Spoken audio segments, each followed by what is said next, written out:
You're gonna need a big approach. Why so serious? Roll out. I am. This is a tasty burger.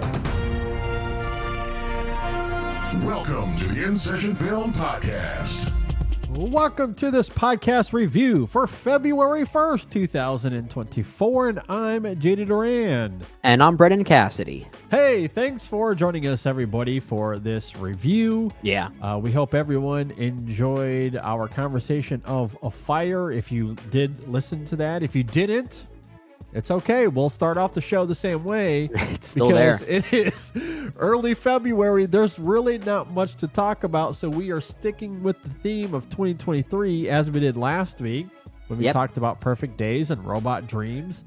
Yep. And here we are with our second review of the week. We're recording them on the same night, but releasing them on different days. Right. And we're continuing the theme of 2023. So the documentary Four Daughters, it was nominated for an Oscar. Indeed. But most importantly, it was nominated at the In Session Film Awards. Everyone's favorite awards. It was. Even though the category we included it in, not the tightest of categories in 2023, and perhaps that's on us because we haven't seen as many documentaries as we should have. It's on you guys. Well, don't include me. Okay. Like, was this really a great year for documentaries by comparison to other years? No, it wasn't.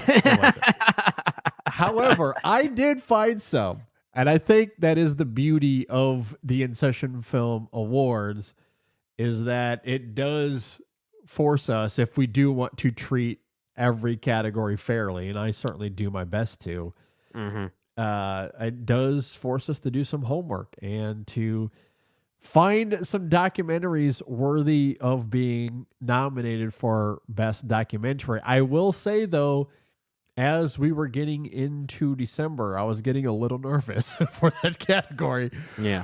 I will say that. However, I do think by doing that homework, I found 5 nominees that I was very, very happy with. And I think I was the only one with a full 5 list of nominees. I mean, I could have extended it to 5, but then that means I would have had to include documentaries that I didn't care for, and I just didn't want to do that. I was lucky enough, or at least I was able to see enough documentaries at the very least that I did not have to do that.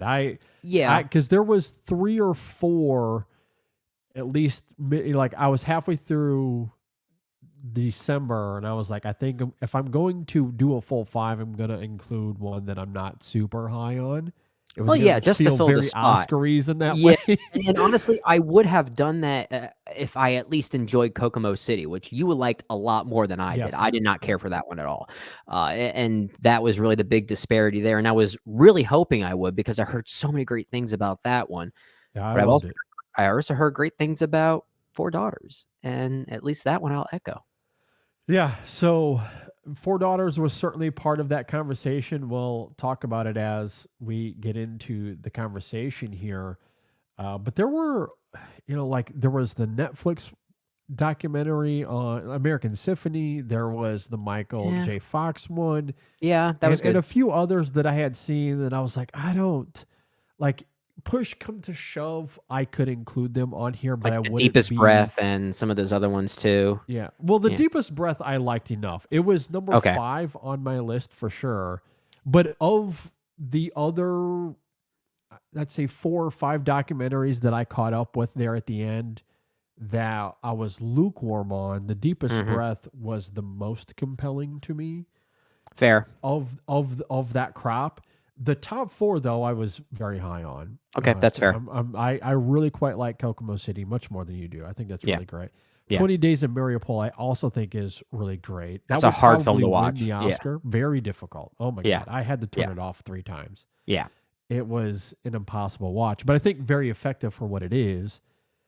And as I talked about on the award show, the reason it was tight for me, I ended up really loving the category at the end because it ended up mirroring Best Animated Film for me, where forever we thought, oh, Spider-Man easily going to take this category. Yeah. Nothing's going to And come then close to Miyazaki it. comes in and says, "Hold my beer."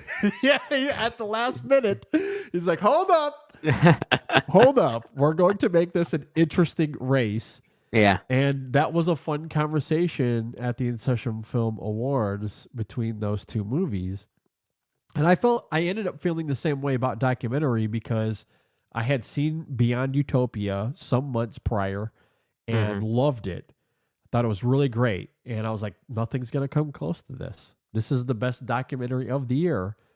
And then here comes Four Daughters at the last minute, like the week of, and I was like, oh my God, this is the Miyazaki of documentaries in 2023. Oh, I mean, yeah, I don't know if I compare it to Miyazaki, but the situation, I certainly understand what you're coming from. Yes. Yeah, I'm not talking style. I'm talking, yeah. I'm comparing it to the race, if you will. Yeah, and I think that is a fair comparison. And, we talked about this on our award show, the 2023 In Session Film Awards. If you haven't gone to listen to that full, 7 or 8 hours between parts 1 and part 2, you really should. I thought it was a great conversation nonetheless. Yeah. But something I did say, and I'll just say it here now because it's been revealed in podcast form. Four Daughters and Beyond Utopia, I think, are the two clear best documentaries of the year. Yeah. I did prefer Beyond Utopia as I gave that film the award. I do think it was very much the best documentary of the year, but this, Four Daughters, was a close second for me. Yeah, well, and that's interesting. That's why it's hard for me to keep like separating best animated film, right? Because that category, it was the same thing, right? Like some of us, like two of us loved Spider-Man. So in this case, if Beyond Utopia is the Spider-Man of the comparison, I still stuck to my Spider-Man guns, as difficult of a choice as it was. Yeah. Across the Spider-Verse was in my top 10 of the year. I loved it. But Miyazaki, not that far behind. It was close. For you guys ended up going with The Boy and the Heron over Spider-Man. I think we split between. But the four of us, four of us. I think it was you and Jay that went Spider-Man, and myself and Ryan went Boy and the Heron. Yeah. And in this case, Beyond Utopia came first, like Across the Spider-Verse. But I ended up coming out with the film that was there at the last minute. Yeah. With Four Daughters. That ended up being my favorite doc of the year. Yeah. So this one kind of devastated you a bit. I can't wait to hear your perspective on it. Yeah. So I'm dying to get into it. So with that said, let's go ahead and jump on in. This is from director Kaouther Ben Hania. It stars. It's a documentary, but it centers around. It does kind of star a few people. We'll talk about that. Yeah, you're not wrong. But it centers around this family, this mother, Olfa Hamroni, and her two daughters, Aya and Tasir Chikahow, and also the actress Hein Sabri is in this film as well.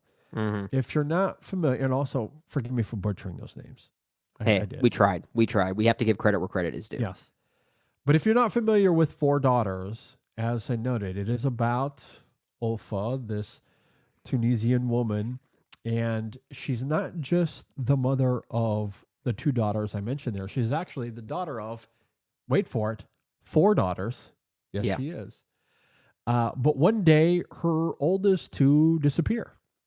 They disappear, and filmmaker Kaouther Ben Hania invites not just Olfa and her two daughters, but she invites professional actresses to fill in for the absence of the two daughters that are missing.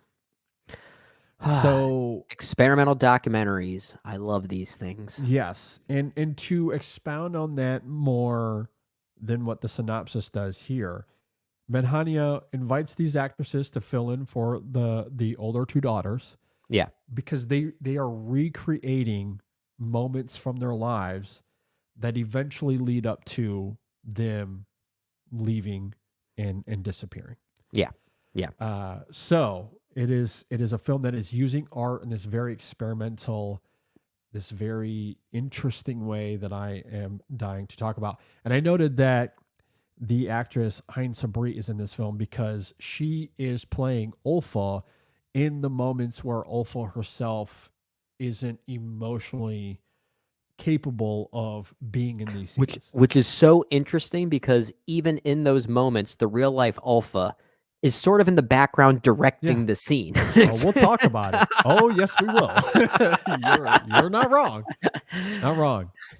So, with all of that laid out, let's jump into it. Brendan, what did you think about Four Daughters? It's a clear synopsis of art imitating life, right? Or life imitating art. When in actuality, given how detailed and psychologically stirring that this experiment is, it's kind of like art imitating life, imitating art, imitating life, then imitating art once again, then imitating life once again. It's all of those things so circular and so interesting. I was very much reminded of the work of Joshua Oppenheimer with documentaries like The Act of Killing or The Look of Silence. And then thinking about it further, I was weirdly reminded of another movie from 2023, not tonally speaking, but just in the way that it utilizes performance, filmmaking as a way of sort of psychologically analyzing real pain and trauma. I was kind of thinking about May December a little bit, at least from the Natalie Portman perspective. Yeah. Now, of course, that's a movie that's way more cynical in that depiction. Totally on the other end of the spectrum for sure. But the way that it's able to utilize that exercise as a psychological analysis, I think there are very high level comparisons you can make between the two films. But of course, Four Daughters is getting at something very different. And I do think it is a very interesting and psychologically stirring film. And I love the way that the real life Alpha and her two remaining real life daughters, Aya and Taysir, I don't know if I'm pronouncing those names right. Again, forgive us. The way that they kind of develop this obsession for recreating things exactly as they remember it. Even when they're not partaking in the actual scenes that are being filmed, there's always a conversation being had between the real life family and the actors portraying those missing individuals or those filling that void. And then it gets to a point where you sometimes can't tell if they're recreating a scene or just simply talking to each other. It gets so blurred, and I found it so interesting in how these real life figures are actually finding an excuse to fill those voids by something that is technically artificial. And the way it brings about that reopening of wounds, if you will, I found aspects of this film pretty devastating.